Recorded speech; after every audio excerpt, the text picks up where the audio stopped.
If you're considering a move to Florida, you've probably been hearing a lot of talk lately about property taxes. Maybe you've heard that Florida is eliminating property taxes altogether. Maybe you've heard that they're dramatically reducing property taxes for homeowners. Maybe you've heard the Homestead Exemption is increasing to $150,000. Others are saying $250,000. And I've even heard people saying you need to buy a home before the end of 2026 to take advantage of these benefits.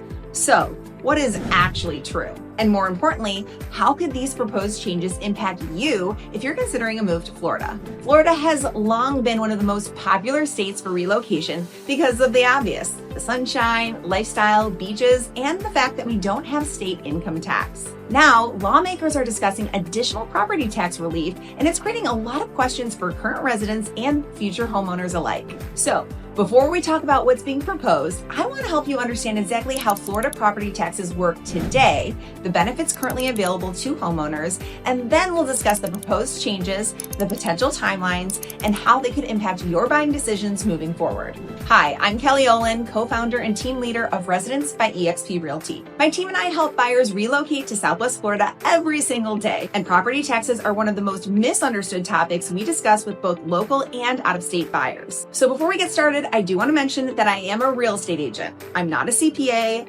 not a tax advisor, attorney, or accountant.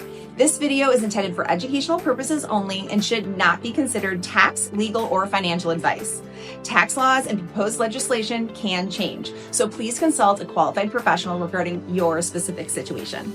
Okay, let's go ahead and dive in. So before we talk about homestead exemptions, save our homes, or the proposed changes, let's start with the basics. Let's say that you purchase a home in Florida today for $1 million. Now, for simplicity, let's assume that the county appraiser determines the assessed value is approximately $1 million as well. Think of that assessed value as your starting point. If there were no exemptions, deductions, or special circumstances, property taxes would generally be calculated based on that assessed value.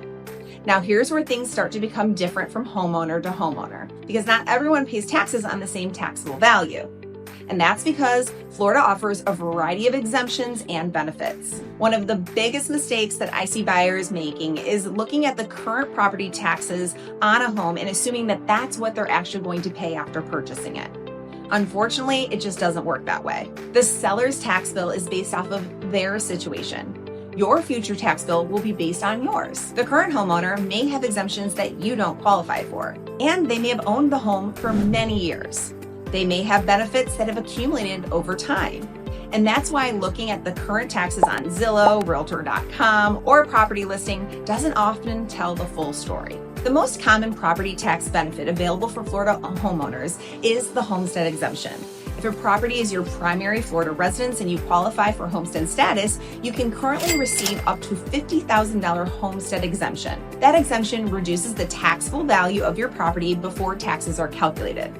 Now, while most people focus on the $50,000 deduction, I actually think one of the biggest benefits to homesteading is something else entirely, and that's the Save Our Homes. In my opinion, Save Our Homes is one of the most valuable homeowner tax benefits available anywhere in the country. So here's how it works.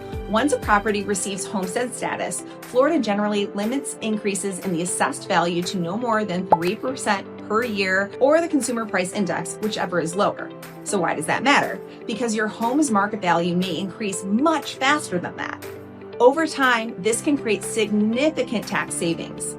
In many cases, homeowners who have owned a property for a long period of time save far more through Save Our Homes than they do through the original $50,000 homestead exemption. Now let's look at an example. Imagine two identical homes sitting right next door to each other in the exact same community. Same floor plan, same lot size, same everything. Let's say both homes are worth $1 million. Most people would assume that the homeowners are paying the exact same property taxes. But that's not necessarily true. One homeowner may have owned the property for 15 years and benefited from the Save Our Homes protection the entire time. The other homeowner may have just purchased the home last month. Same house, same market value, same neighborhood, potentially very different taxable values, and ultimately very different property tax bills. That's why understanding how Florida property taxes work is so important. Now let's say that both homes sold at the same time, both from out-of-state buyers. They also could have very different taxable values based off of the exemptions for those two buyers.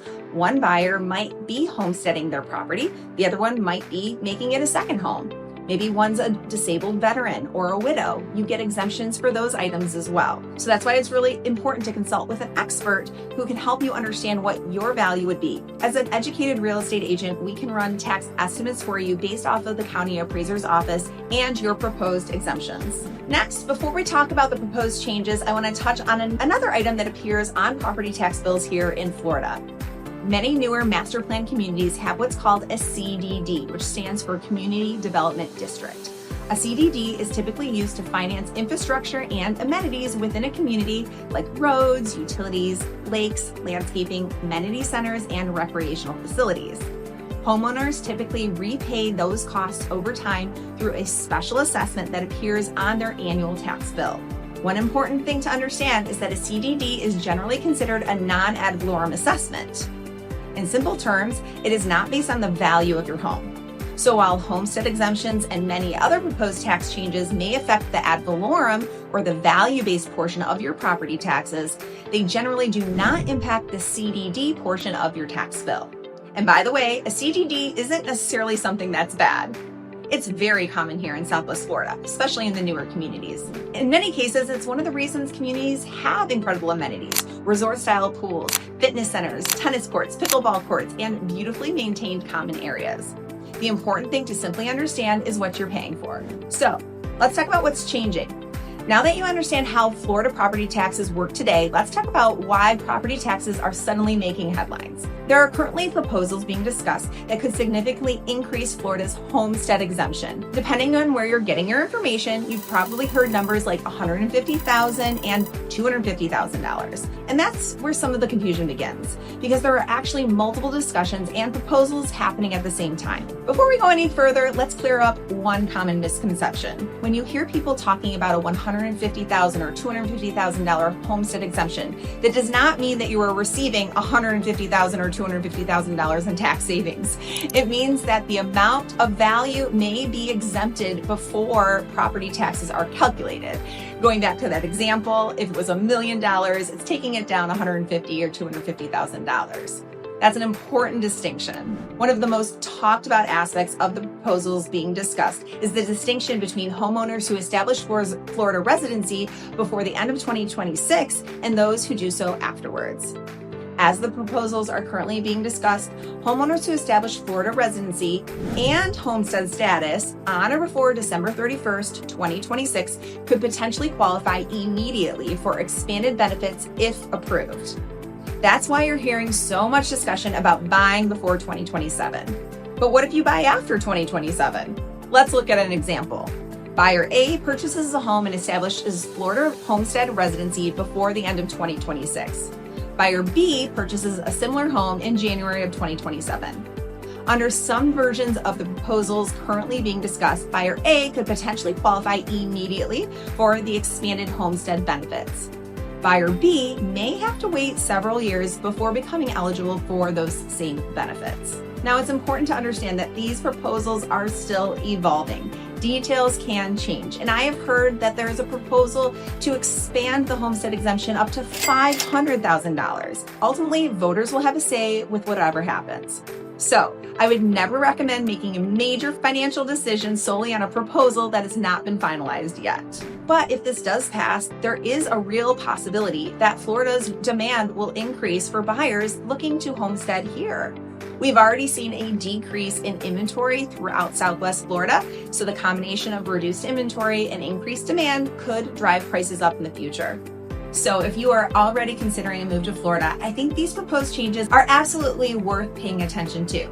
Not because anyone should panic, not because anyone should rush into buying a home, but because understanding the rules can help you make better, more informed decisions. And regardless of what happens with these proposed changes, Florida continues to offer some of the most attractive tax advantages compared to many other states, including no state income tax, homestead protections, and the Save Our Home benefits. Understanding how all of those pieces work together can help you avoid surprises and better plan your move to Florida. So if you're considering a move to Southwest Florida and you'd like help understanding property taxes, communities, new construction, or the overall cost of ownership, my team and I would be happy to help. You can reach out to me directly at the number on the screen. You can call or text, and be sure to subscribe to my channel for more videos about Southwest Florida real estate, relocation, community tours, and market updates. I'm Kelly Olin, co-founder and team leader of Residence by eXp Realty, and I'll see you in the next video.